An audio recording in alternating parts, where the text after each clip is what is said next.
কাউকে কুত্তার বাচ্চা বলে গালি দিবেন না প্লিজ। কুত্তার বাচ্চা বলে গালি দিলে আল্লাহ সুবহানাহু ওয়া তাআলা ভীষণ কষ্ট পান, অনেক কষ্ট পায়। সৃষ্টির শ্রেষ্ঠ জীব হিসাবে আল্লাহ সুবহানাহু ওয়া তাআলা এই মানুষকে বানিয়েছে, আর আপনি তুচ্ছ তাচ্ছিল্য করে আপনি মানুষকে গালি দিচ্ছেন। ভাই, আল্লাহ সুবহানাহু ওয়া তাআলা বলেছে আমি হাসর মাঠে তাকেও কুকুর বানিয়ে রাখবো। নাউযুবিল্লাহ, আস্তাগফিরুল্লাহ। আল্লাহ, তুমি আমাদের সঠিক বুঝটা দান করো। তাই আমি বলবো ভাই, আপনারা কাউকে কুত্তার বাচ্চা বলে গালি দিবেন না, অনুরোধ রইল। এটা হাদিসে কোরআনুল কারিমে নিষেধ আছে। ইসলামে কোনো গালি দেওয়াটাই জায়েজ নাই, কোনো কিছু এলাও নাই। আমি বলবো আমার ইসলাম মানে শান্তি, এই কথাটা মাথায় রাখবেন প্লিজ।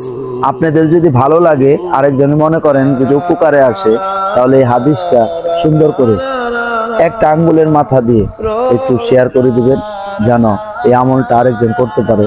তাতে আপনার আমল নামে অনেক সওয়াব লেখা হবে ইনশাআল্লাহ।